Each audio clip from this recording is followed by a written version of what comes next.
Yo, what is going on, everybody? Isaac Mashman here, and welcome back to another episode of Chase the Vision with Isaac Mashman, the show that is all about helping you become a more capable individual through sharing my experiences and knowledge in business, life, and personal growth, and also the experiences and knowledge of other people. And today, I have a really awesome guest, somebody who I've been following, on and off for the past couple of years now, who I've seen his growth and seen a lot of what he's been able to do. This guy has a story that really shows that you can kind of bounce back from anything. And if you're pretty much making excuses, that's your fault. It's your fault that you haven't changed your life. Have Zachary Babcock. He's the host of Underdog Empowerment, Top 20 podcast. Literally went from prison, spending 5 years in prison, to a six-figure entrepreneur. And he's interviewed pretty much every single person who I can think of that you probably study. Andy Frisella, Grant Cardone, a lot of these other really, really top dogs. So Zachary, how are you doing, man? Great to have you on. Dude, what's up, Isaac, man? I'm excited to be here, man. I'm really honored to be here on your show and excited to jam today, man. 100%, 100%. Now, my business is all about personal branding, and I don't want to only talk about that on the show, but I think that you have a really great story of you literally took your personal brand for being the worst thing that I think, like not the worst thing, but from a very low place, from being just like a normal dude, and you've battled through a lot of different things, addictions. You have one wild freaking story, and I don't want to spend too much time talking about the past, where they're talking about where you're going and what you've been able to do. But how did you go about building out your personal brand, getting out of prison, and just taking it from being like, everybody around you knowing you as one thing to, yo, I'm changing my life? Yeah, dude, I love that question, bro. It's a little bit of a long-winded answer. Is it okay if I kind of go into detail on it? 100%, dude. Wouldn't want it any other way.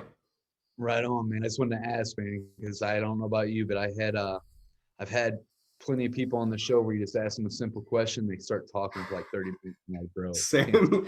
You and I both, man. I get it. right on, dude. But yeah, dude, coming out of prison, man. Um, when I when I started to become an entrepreneur, which was 2 months after I got out of prison, when I realized I wasn't going to get a job anywhere, or at least a job that I was worthwhile to me, um, I got laughed at for the next 3.5 years because I was an entrepreneur trying to become, or because I was an ex-convict trying to become an entrepreneur. Mhm. It was really tough, man. And nobody wanted anything to do with me. And man, I tried everything underneath the sun. I learned a lot of things that you shouldn't do. Number one, don't pretend to be things that you're not. Don't act further along than what you really are. That's where most people make the mistakes, are those two things right there. And I did it myself. I learned that through the hard way. Dude, I used to wear fucking a suit and tie. nothing Yeah. wrong, nothing wrong with it, man. But I'm not a suit and tie kind of dude. You know what I'm saying? Um, I mean, I did over 5 years of my life in prison, got a body full of tattoos, a beard that goes down to my belly. Like, I don't really rock with suits and ties. It's just not my style. It's not me. And so you got to be you, and not be afraid to be you.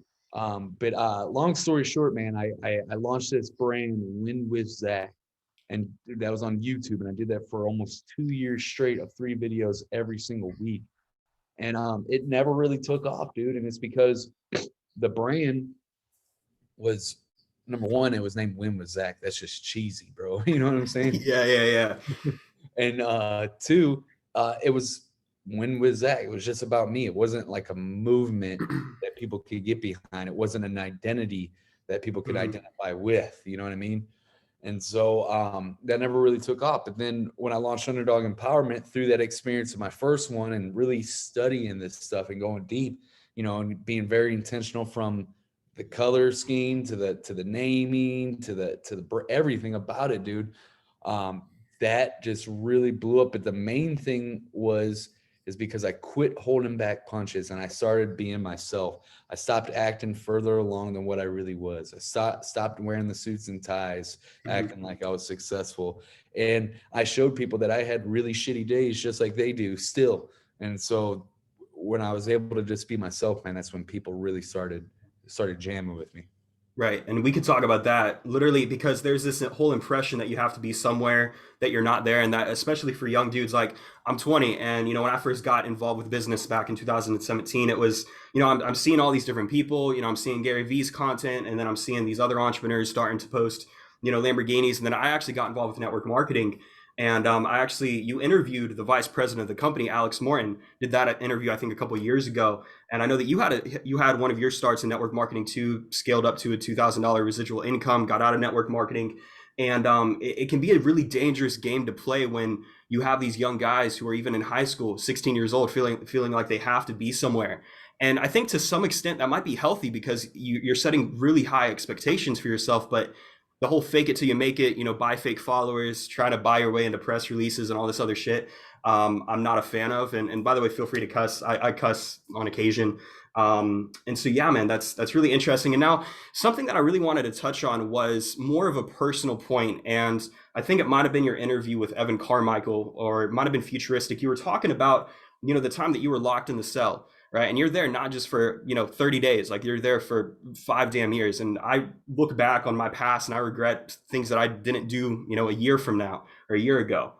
uh what was that time like, being alone just with yourself and with your thoughts?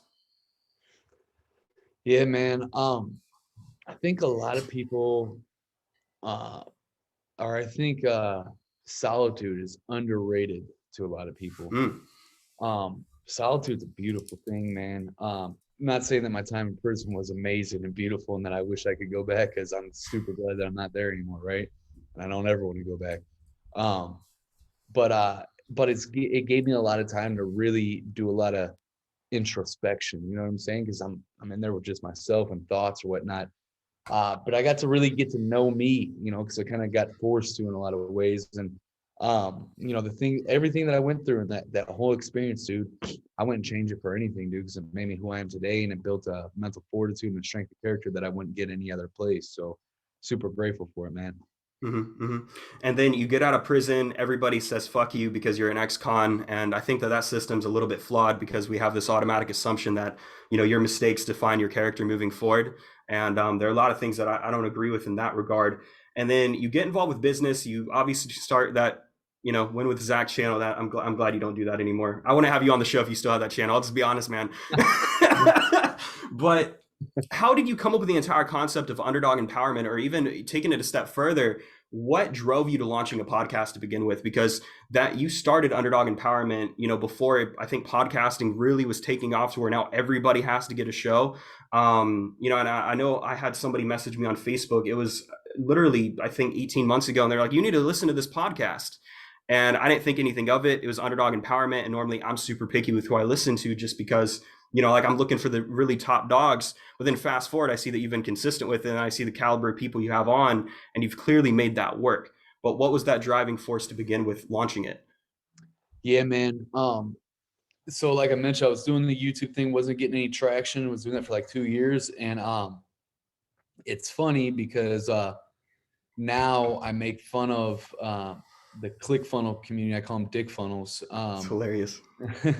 Just I mean, don't get me wrong, Russell Brunson's a genius, a marketing genius, way smarter than me. He's really smart. And he's done a lot of incredible things. But I don't align with his core values and the core values of that group. It's just not a core value fit. And anytime I've ever went into that Facebook group, I felt like I needed to take a shower afterwards because I felt real slimy and dirty and Mm-hmm, stuff. mm-hmm, But at the time though, I was like studying hardcore-ish stuff, and I bought his ClickFunnels masterclass, and I was going through it, and I'm broke as a joke at the time, and I'm going through his class, and one of them he was telling the story. He was talking about podcasting. He was telling the story of one of his clients who was having a real hard time getting any opportunities, and doors just slamming for him. And then he launched a show, and then he said all these doors just started opening for him, and I was like, man, if anybody can relate to that, it's me. Because mm-hmm, anytime I try to collaborate with anybody, everybody's laughing at me for trying to become an entrepreneur after doing prison time. I was like, I didn't even want to start a podcast. I didn't like podcasts. And I thought audio was lame. I was more into video. And so I was like, all right, whatever. I'm just gonna do this and see what happens. So I got really intentional about developing the brand and all that good stuff that went into it, and it came out and it hit harder than ever. It's funny, man. It's the stuff that you think that you don't really care about or that you never would do or don't even think about end up becoming the thing, right? I got some stories about that myself, man. And then you've stuck with it, and you're what? I'd say what, 200, 300 episodes past? Like how many you've recorded? Yeah, we got 260 something live, and yeah, we should hit episode 300. I believe at the end of 2021 or the very beginning of 2022. And I'm glad that you didn't stop the podcast after the first 20 episodes, because I bet, you listening back, you probably hated those first like maybe dozen. I know when I first started doing my podcast. Ooh, I'm listening back and I'm judging myself for every I say and for every breath I take. And I'm like, man, I need some work. But then you stick with it. And I tell everyone who I work with the company, I'm like, if you really want to build out your credibility and get into opportunities, podcasting is a great way because you're able to connect with people, you're able to interview people, or you're able to position yourself as somebody who knows what they're talking about. And, I would like to think that everybody I'm working with knows what they're fucking talking about. I'd hope so. But they stop after 10, 15 episodes because their numbers are keeping at 5 listens. They're stopping at 10 listens. And I'd have to say to anybody like that, I'd say either work with me. But now that I got you on the show, honestly, I'm just going to point everybody to you for podcasting needs. But why didn't you give up? Because I know that you didn't just hit, 1,000 or 10 million listens in the first, week. Yeah, man.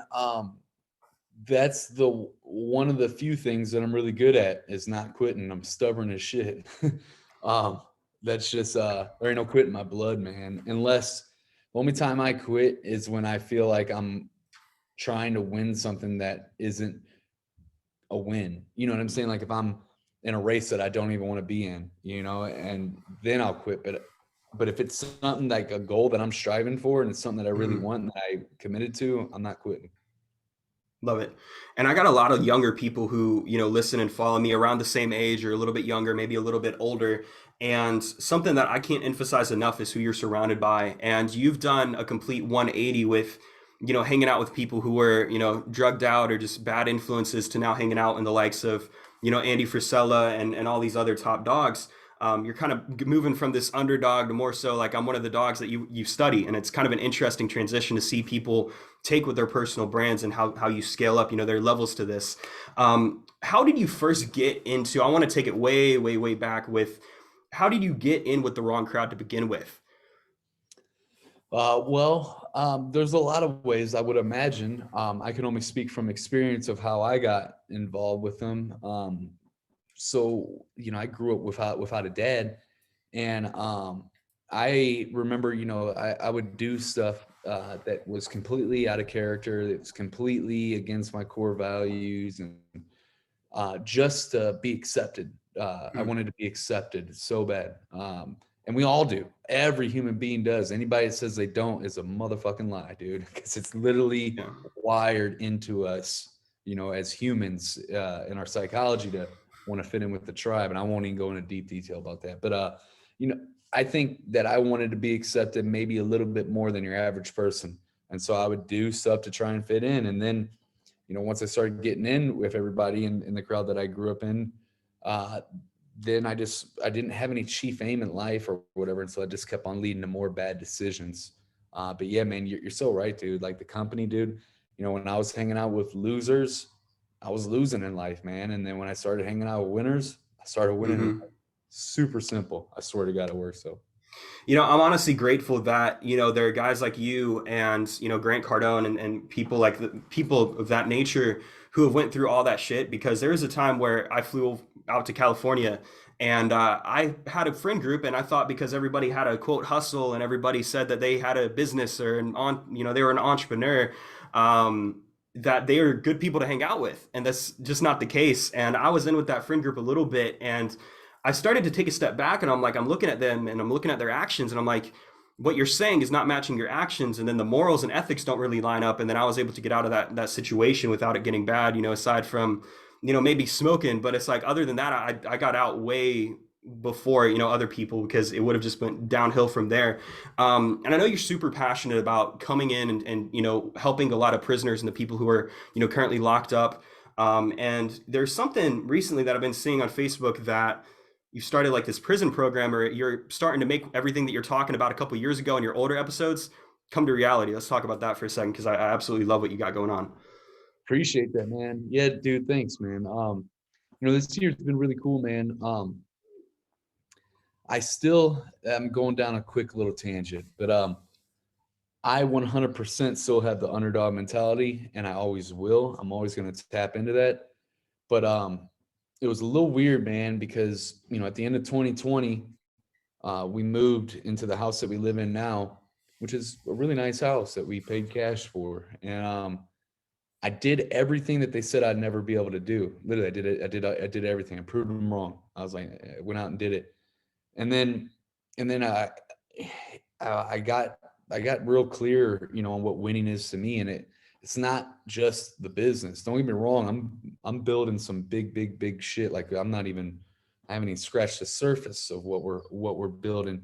But I was sacrificing other areas. I wasn't showing up in other areas of my Mm-hmm. life, like my health and family and whatnot. And this year, I made a decision, dude, and I went from 16 to 18-hour days and scaled it back to 16-hour weeks. Best decision I've ever made. We've been growing faster and bigger than we've ever had before because we got the right people on team, and I show up 100 times better than I ever have because I'm taking care of myself now.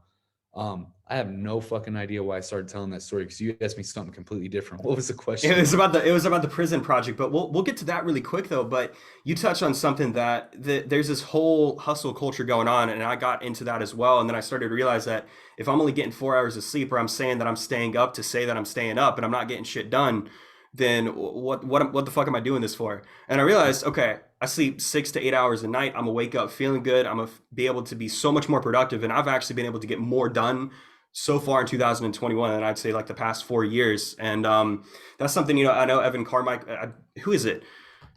Simon Sinek, maybe the 4 hour work week or whatever. I haven't read that book yet, but who is it?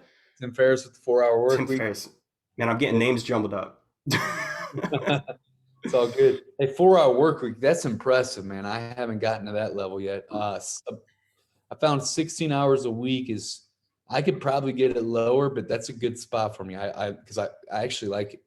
I actually do like working, you know what I'm saying? Doing the Yeah. stuff I do. I But think if you lower it down that, you just feel lazy. yeah. Yeah. I mean, it was so weird adjusting to that, man, because it was like I'm used to 16 to 18-hour days grinding. And now I'm like, and now I'm gotten used to it. But at first it was like, man, this is weird. Like I should be doing something, but I'm not, you know? Mm-hmm. But it's Getting more been, time with the kids, all that. yeah, dude. So going back to that prison project though, talk about that for a second. Yeah. Sorry, I went down a tangent. Yeah. So doing that though, this this has allowed me to do stuff like this, Yeah. man. So this year I launched my legacy company, man. And really I'm shifting this year now. It's all about like I'm moving into the legacy phase of my life, man. I'm building shit that I want to live way longer after I'm gone. But the Convicted Life podcast that we launched, it's a first of its kind of podcast. I mean, we got it launched, got it ranked on Apple, but we also got it on 115,000 devices inside the prison system through Securus, which is a huge win. And the podcast, we're speaking directly to these guys and gals, and we're teaching them how to live that convicted life. It's for convicted felons that are convicted of wanting to live an extraordinary life, not interested or want, like, no, man, like you're gonna do whatever the fuck you got to do right. You still got to do the work. We're just going to give you the blueprint and the roadmap on how to do it. And I share my experience of how to do it. Travis shares his, my co-host, and then we bring on people on the show in all different fields that have done like prison time and share how they got out and done it. So we're giving them real shit that's actually going to help them versus the Mm-hmm. bullshit programs that people are currently wasting their taxpayer dollars on that don't even help. Right. So our mission behind it though is also to have programs and stuff that we're building for it as well. But we want to hit a 9% recidivism rate or lower in the U.S., which is a crazy big ass goal. But I'm not. I'm gonna hit it or die in the process of trying to accomplish it. But yeah, man, it's been incredible, man. I'm excited to be able to carry that out. What is that rate at right now? The recidivism rate. Yeah. I can't even pronounce it. That's why I had you say What's that rate it. at? What's that R word rate at, bro? Yeah, literally, man. It's different in every single state, but they're, some of them will be like high 30s, but a lot of them are in like the 40s, high 40s and shit. Damn. And so, and you think about that recidivism, it's like classified in US as, does a person once get upon released from prison, do they come back within 3 years? So it's within 3 years. So think about it. The recidivism rates are already in the 30s and 40s across the US, which dwarfs any other country in the world, period. And then if you think about that, though, those numbers are skewed, bro, because what about the people that end up dying when they come out because they go back to their old lifestyle or whatnot? Or what about the people that come back after 3 years? So it's even higher than that. So it's crazy, man. Well, and a lot of the programs too, I imagine, are being taught by people who are doctors or people who are business owners that have never been in locked up, never been through a lot of that shit. And so, how do you expect the prisoners or the convicts, and now free people trying to build their life and take back control? How do you expect them to connect with that? And I think that that's the really cool thing about that podcast. The reason I wanted to ask about that rate is because I want to look back and a decade from now, 20 years from now, 30 years from now, however long it takes you to hit that mark, and be like, he said it. He said it and he did it. And man, it's really cool. And I can tell that you're passionate about it too, because your voice and your energy shifted. You completely shifted. And man, that's really cool. And I think that having something that you're working for outside of the business, outside of, even there's nothing wrong with going for the Rolls Royce, going for the nice lifestyle, going for the jet. Like that's eventually what I want to get to. And I got, a ways to go, and I'll be the first one to tell you that I do. But having something else and a reason why you're doing what you're doing is super important. And have you always had that in mind to make that your like legacy goal? Yeah, I've been talking about it for years on my own podcast and all over social media. I've Mm-hmm. been talking about it for at least the last 2.5 years. But what's crazy is Dan Fleischman. I went out and interviewed him in LA, and he changed my whole perception because I was going to launch this as a nonprofit.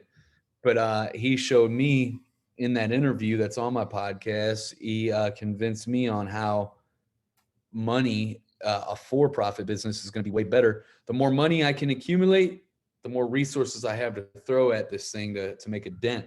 And so we're actually going to monetize this deal.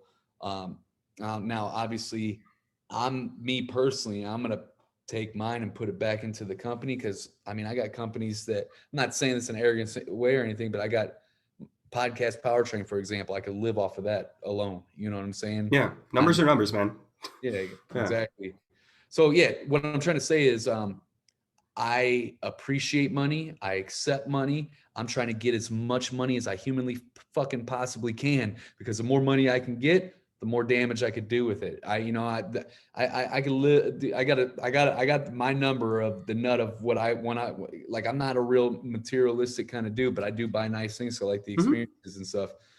But more so that what I can do with it is what I'm excited about. Well, 100%. Money isn't just something that you just get. Some people, especially in music industry or rappers, and they get money just to get money. But money at the end of the day is a tool. It's an energy that you can go out and direct it wherever you can direct it to get more money in return, help people. It's like, I know a lot of people say that money's not going to make you happy, but a lot of times those are also the people who are just dissatisfied and they don't have any money to begin with.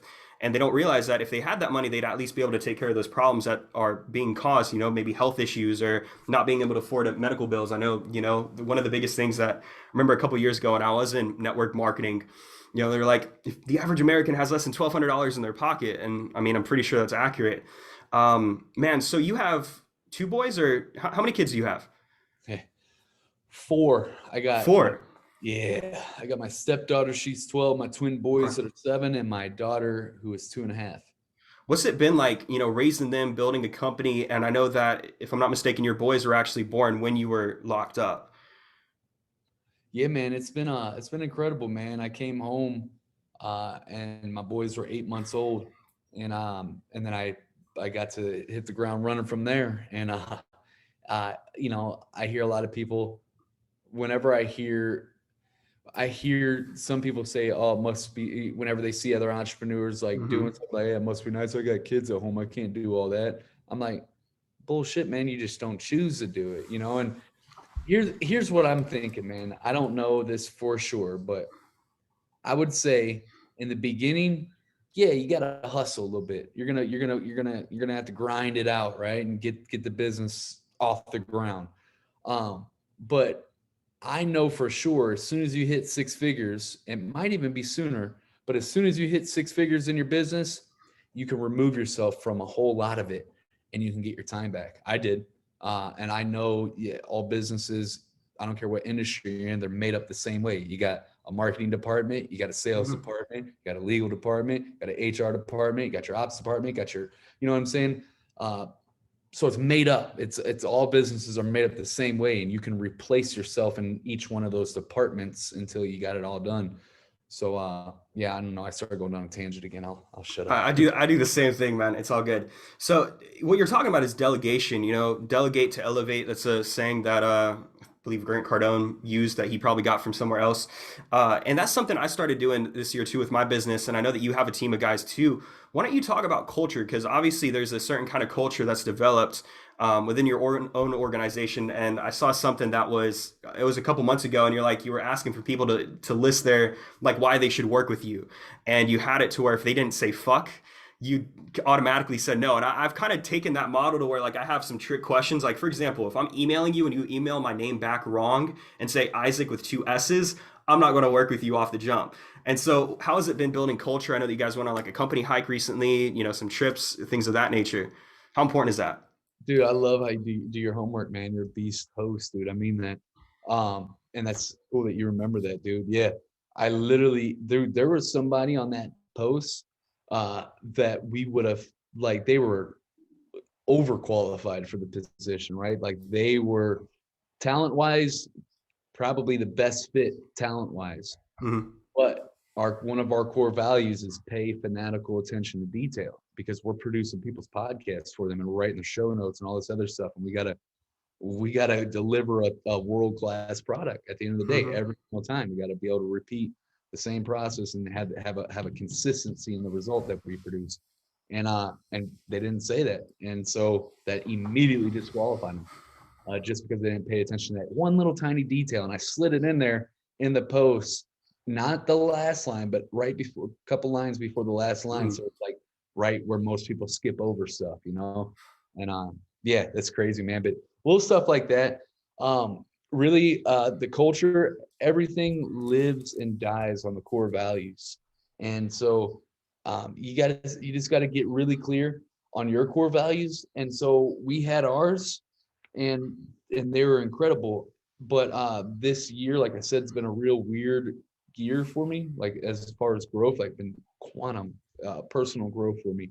And I realized that I have more core values now because at the end of the day, you can't just make up some core values like this is what we're gonna stick them on the wall and like that shit ain't gonna work. They have to be core values that your core values because if you're the CEO, the business is a representation of you. So your core values and for me personally, I have some new core values like keep the home in order. Like that's been a huge one for me, and it wasn't listed in the core value. But if you have your home in order, if you focus on keeping your home in order first, your home in order, and there's a lot that entails to that, everything else is easy. Mm-hmm. I don't even like to. I don't, and me, and if you know me, I don't even use the word easy. I hate the word easy. I hate telling people stuff's easy. Oh, you can do it overnight or whatever. I don't. That's not me. But if you got your home in order, everything else is easy. And so that's a huge core value of mine that we're adding to it. But everything lives and breathes off those core values. Once you get on, here I'll wrap this up. Like like I said, we got the pay fanatical attention to detail, do the right thing, leadership through action. Good is Mm-hmm. not enough. Excellence is the standard. Like these are core values that I'm just listing off that we live and die by. Now, once you got those, put them up on the fucking wall for your whole entire team to see them every day to be reminded of them. But anytime you got a tough decision to make, base it off of make the decision off of your core values. Does this align with our core values and our mission? Yes. All right, cool. We'll do that. Does it? No. All right, then we're not doing it. Mm-hmm. Every single hiring, firing, promotion, recognition, everything is based off of those core values. And I promise you stick to that, man, you're going to build a thriving culture of people that align with those core values. And then you get a bunch of people that align with those core values, good people Yeah. that you could do anything with good people. And then you got people, man, who are, going to go out, spread the word about who they're working with, who they're working for, and what they're doing for, your guys' clients. And that right there is something that I think is going to happen in the near future. People are going to be paying personal brand trainers or whatever to come into organizations and basically train the workforce on, how to market themselves and how to, take that MLM network marketing attitude of like going out and spreading the word about the company, except it's not going to be an MLM structure. I see that happen in the next couple of years. So what's been the vision that you created for these people to stay on board with and like latch onto? Because every company, to a degree, they don't need to have like a set in stone vision of like, this is where we're going, but there has to be a general direction. What's that direction for Underdog Empowerment and then for, Podcast Powertrain? Yeah, so I got everything I do, it's all vertically integrated. All the companies, like they're serving each other and they're all focused on that one thing. So the ultimate thing is the 9% recidivism rate or lower in the US. That's a big impact that we're making. But for as podcast powertrain specifically is, we want to be the number one world-class leading podcast production agency, hands down. And we've already built a hell of a reputation behind that. What's crazy is I won't put out the name, but a guy that some of you might know. He's wrote a couple New York Times best-selling books or whatnot. Well, they were wanting to acquire our company. They wanted to buy 80% of it. I still keep 20. They wanted to buy 80% of it, and then they wanted me to remain the face of it, but it didn't align with what I'm trying to do for the next 15 years. And so I turned it down, but he fielded a bunch of calls over the course of the month, and he came back and said, I don't know if you know it, man, but out of everybody I talked to, man, you're like the top 3, like got your shit together, got the clients that the recurring clients that you have, systems and processes you got developed. I was like, that's good news, because I didn't think we were anywhere near close to that. We just been keeping our head down and building it. You know what I'm saying? Right. Yeah, man. Sorry, I go on some tangents sometimes. No, I love it too, man, because the worst thing as a podcast host is having to keep a dry conversation going. And you probably know that too, trying to come up with the questions. You're like, all right, this guy's doing a 2-sentence answer and we're on to the next. It's funny because on the team, I just brought on the team, I brought on everybody's independent contractors from Mashman Ventures. And my biggest issue was always commitment. And it was like committing to getting the LOC started. I'm a young guy. So it's like last year, got the stimulus check and I did what I think most people should have done. I put it back into incorporating a company and launching the company. But it took me 6-7 months to finally define what the fuck am I building. And so I'm like, okay, I'm not really seeing too many results because I'm not firm on it. I was a multi-purpose company. I'm like, nah. So public relations firm. Fast forward 2 months, I'm like, I need to go ahead and bring people on because I cannot get to my goals and get to my places without people coming on board with me. And why not bring on people in my network to also help them get success and build together? And so that's what I've done. And after building that team, like the past 6 months, like I mentioned, have been really, really great. And I have to say that I was actually looking for a head of podcasters, and I have somebody on the team who makes podcast, theme songs and intros and outros. That's an underrated strategy. A lot of podcasts don't understand. Just having a quick intro like yours is recognizable. It's like the music is very upbeat. And guys, you need to go listen to Underdog Empowerment and leave them a review.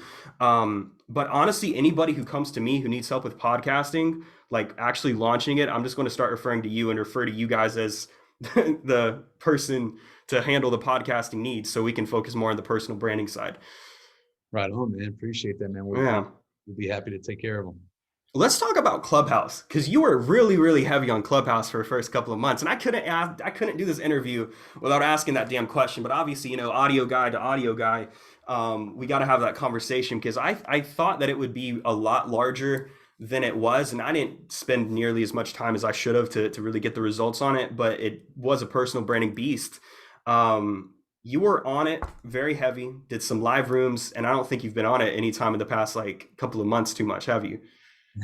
I haven't been on the field since January, man. Oh, dude. So I was so bullish on Clubhouse. Like, I was all in. I was like, man, dude, this is perfect for podcasters, right? And I'm jamming there, growing. Man, I was on there for like 30 something days, got to 20 something thousand followers and all that. And then I just got burnt out, and I was like, man, you got all these fake ass people on here giving this garbage bullshit advice to people that don't even know any better, and so they think that it's good advice, and I'm just like, oh, and it was driving me crazy. And I was like, I'm done, dude. I can't, because I was on it, for hours a day and stuff. And it was just like, I'm really intentional about what I feed, my brain, like Of course. I don't watch the bullshit news or TV or, I read specific books, and so I'm like, man, I'm not going to sit here and fill my head with this garbage. 90% of it is garbage. And then there's a few people that are real and that are legit.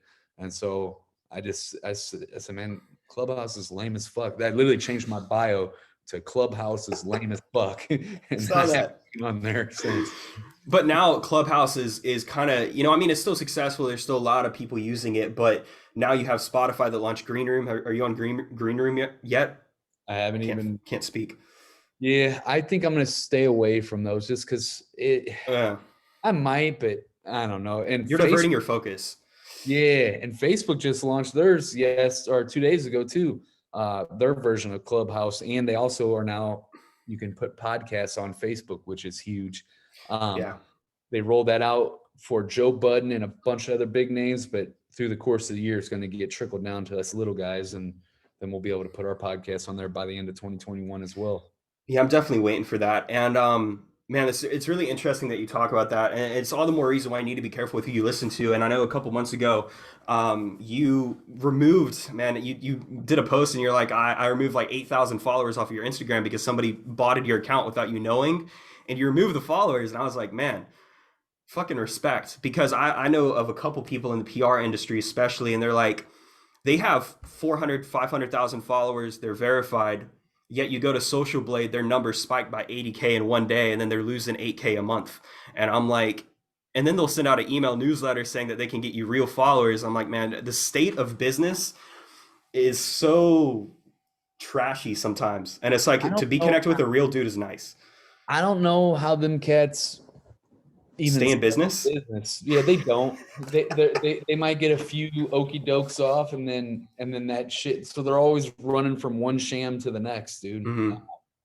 I just can't operate like that, man. I don't. It's just a core value of mine, man. Do the fucking right thing, man, and Mm-hmm. do the right thing, and you show up long enough, man. You'll get what most people can't. Mm-hmm.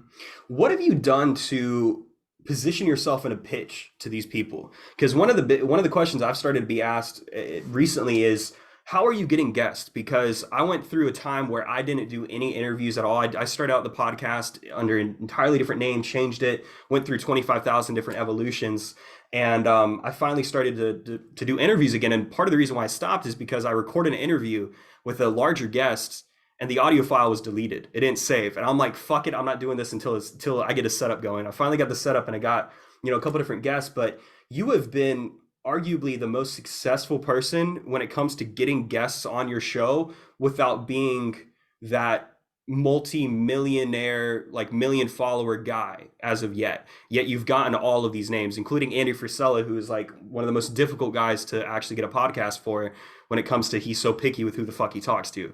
How have you done all that? Man, there's really no secret sauce at all. There's a couple little tiny things, but like the principle is this. This is the main thing right here is whenever you're pitching these people, keep it as short and to the point as possible. Um, I get pitches in my emails and DMs that people come on my podcast all the time. And if it's a long Mm-hmm. autobiography, dude, I get anxiety and I don't even read I'm not going to read it. Yeah. the but if it's to the point and I can read it, then I'll make a decision and respond right then and there. But if it's just too long, I freak out and move on. And so think about it. If I feel like that with where I'm at, just imagine how much these guys, like how much is Grant Cardone getting hit up 100 times compared to what I am. And, even if it's his gatekeeper, which it is, that is filtering it, they still get hit with all this stuff. So to the point. And really, there's no secret sauce, dude. I just hit them. Here's my first pitch that I hit people with, and this works more than anything else. Is, hey man, I got a huge. Or now I was just about to go to my top 200 script, but it's hey man, I got a top 200 rated podcast called Underdog Empowerment, and you're a perfect fit for it. And I'd love to have you come on the show and talk about everything that you got going on. Can we make it happen? Talk soon, Zach. straight to the point.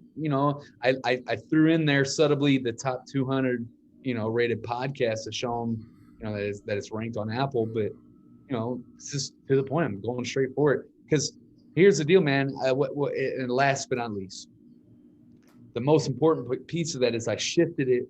Before, I used to be like, who am I to try and reach out to this person? I haven't done, what they've done, Mm-hmm. yada, yada, yada. And that's bullshit.